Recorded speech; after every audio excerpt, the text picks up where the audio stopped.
Hey guys, hope you all are doing well, safe and sound. So it's been some time since I made a video, been caught up with work a bit in the last few days. And one of the things that I've been noticing is the kind of comments that are coming my way. And there are a lot of people out there asking for showcasing some of the Indian epics, right?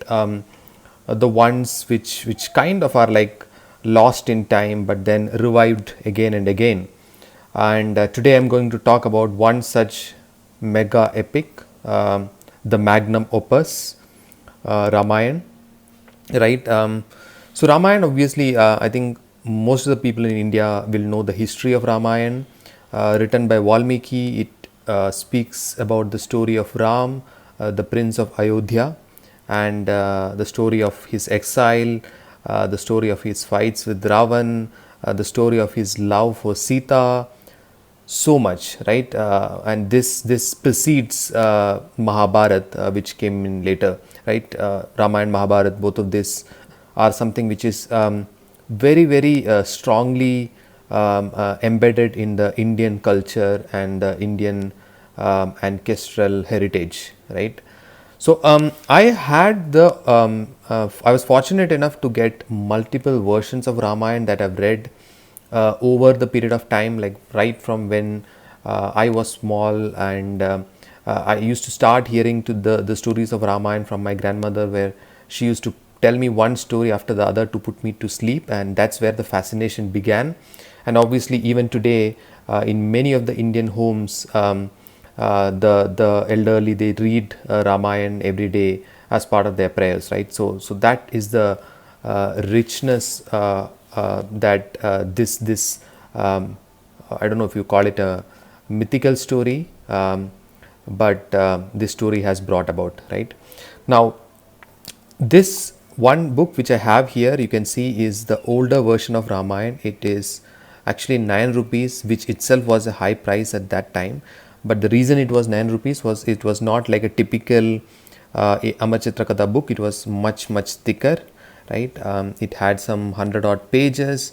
I still love the way it is drawn, and the artwork it has. It's a bit fragile, as you guys could see, but still, when I found it in one of the bookshops, I had no hesitation in picking it up, right? It's something I would definitely want to preserve. This one, obviously, it's a small book, as you could see, and this it's a rushed up story, right? It just touches upon the key moments, the abduction of Sita, the exile of Rama. So such things are covered, but it's not a comprehensive story by any means, right? If you truly want to read Ramayana, I think you should definitely read it in a full comprehensive volume. Although Amar Chitra Katha, what it does used to do at that point in time, and this was way long back, you could see a beautiful image of Hanuman here. I'm just trying to get the year for this. It's like 1980. Yeah, this is published in 1980s. So what they used to do is they used to bring a lot of tie-in issues, right? They didn't bring a one set, complete set that we get today to bring out all stories, but they used to publish lots and lots of single issues of around Ramayana and all the stories related to Ramayana, right? Which I used to collect. The biggest problem with that is when you collect over a Amar Chitra Katha which ran over 1,000 issues, it's very hard to keep them intact, right? So many of my books like that which I collected got lost or damaged, etc. This was a recent one which I picked up some time back. It's in my mother tongue, which is Malayalam. I just was surprised to see it, because after a long time I saw some comics out there. This is by Madhrubhumi, which is one of the dailies newspapers in Kerala, and yeah, it's if I told that this is a concise version, this is even more concise. It hardly has some 40 pages. I don't know how they plan to tell a story of Ramayan through just this 40 pages, but let's say they managed it. But see, the artwork, you could clearly see it, right? There is a lot of digital artwork coming through versus the hand drawn sketches which I showed you in the earlier book. I don't like it much. I although I took this book On fascination, I am not a big fan of it, right? I'll just keep it, but this is not the medium, art medium through which I would want to read Ramayana.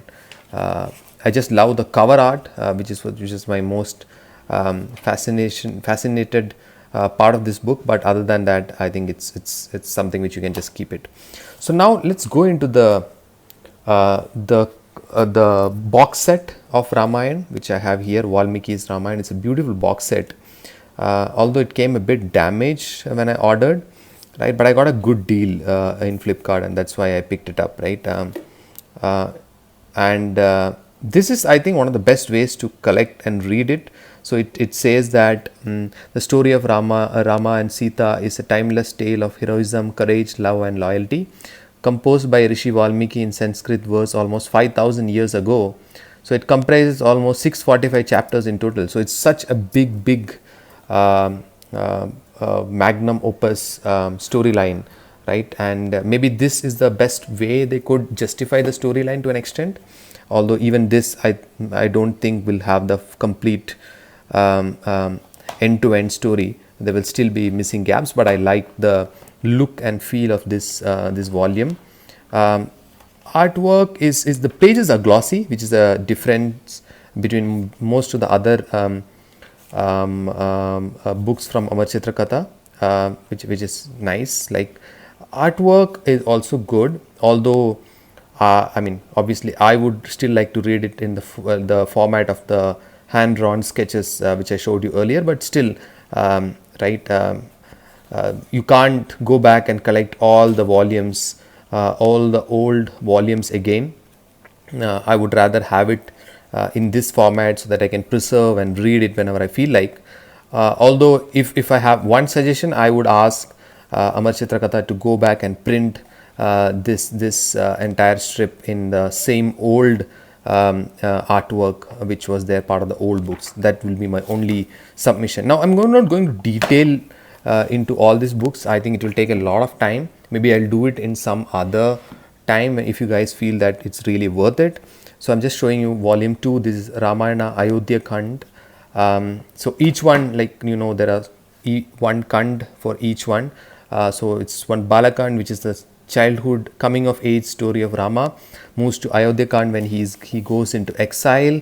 Right, the best part about this books, which I liked instantaneously, is the cover art. Right, they preserved the covers in between each storyline, which is brilliant. I like the artwork which comes in there, right? Like this one, Dasharatha's Dilemma. So that is Ayodhya Khand. The next one, we move to Aranya Khand, or where Ram has to be in the forest, right? And the abduction of Sita, which is again another turning point. You could see some brilliant artworks in between, which I hope you guys are also liking as much as I am, right? And going through this, it makes me, I should pick this up and start reading it all over again. It's been some time since I completely read the story of Ramayana. I will get to it. See, the difference in the characters here is simply brilliant. If you noticed it, this was nothing like this when we saw the first book which I showed you. The monsters are jumping out of the story. The colors and vibrance which these volumes have is brilliant, and that's why I would, if you guys are planning to pick it up, I would definitely give it a go ahead. Right, the next one is Kishkinda Khand. That's when Ram and Lakshman meets the monkey clan, Hanuman and Sugriv, and then the story goes on to Vali and the likes, right? So that's the next story in here. The artwork keeps getting better and better, in my opinion. It shows a lot of like background stuff and connections which we have to this day, right? Which also opens your eyes that maybe, right, all these events that happened long back, how much it has influenced India across the world. And next one, we move to volume 5, which is Sundarkand. That's when Hanuman flies to Lanka and the search for Sita begins in full throttle, right? And obviously Hanuman is the, after Ram, I think even more than Lakshman, I think one of the most pivotal characters in the story is Hanuman in my mind. The role he plays actually turns the tide of the entire story, right? So that is Hanuman, the most loyal devotee for Lord Ram. So that is Kishkinda Kand. I have, like, this is one of my favorite moments when he burns up entire Lanka, and just to prove his point, right, and on what's coming, right. So that is volume 5, Sundarkand, and we move to the final one, which is one of my other favorites and favorites for many, which is Yuddhakand, or the final war, right. This is a heavier book as compared to the other ones, and I like the fact, because that means that they've covered the war pretty well, right, because it's a pretty long war, has a lot of important moments that happen there, which changes the tide of the war and brings out new characters, new powers, which Ram and Lakshman has to deal with. So that's the war part. Like, you could see the artwork is pretty good here, right? It shows all these important moments in panels, which is not shown in the other two books which I showed you earlier, right? And obviously it ends with I think, yeah, a 2-page splash of how Ravan gets defeated, right? And then they even have a epilogue kind of thing where Ram goes back and takes over the control of Ayodhya, and so it completes the story. That's the best part of it. It doesn't just end with the war; it completes what happens after that, right? And so there is also some story about like about his two sons, Lava and Kusha, but it's not shown in the panel format, but it's rather written as a story.